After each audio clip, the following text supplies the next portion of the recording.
Paikkatietoikkunaan kirjautuneena käyttäjänä voit lisätä ja tallentaa omia kohteita kartalle.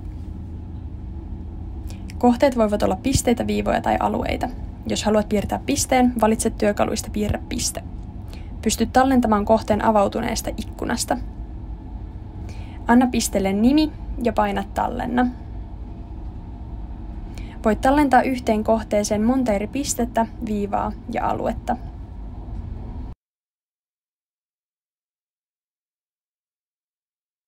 Anna kohteille nimi ja paina tallenna.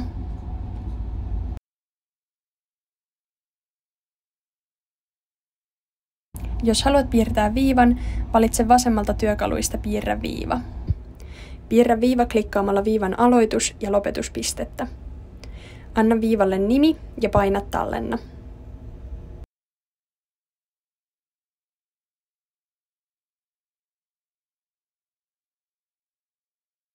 Voit vaihtaa kohteiden karttatason alasvetovalikosta, jos olet tehnyt uuden karttatason.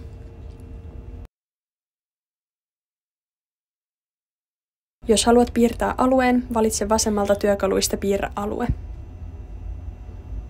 Piirrä alue klikkaamalla alueen aloituspistettä ja tuplaklikkaamalla lopetuspistettä. Anna alueelle nimi ja valitse karttataso, jolle haluat tallentaa alueen. Paina tallenna.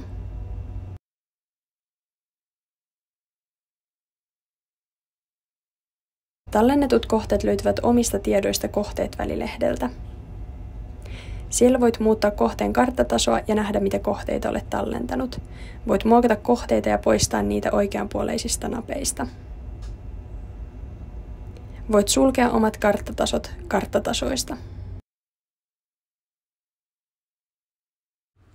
Löydät paikkatietoikkunan osoitteesta kartta.paikkatietoikkuna.fi.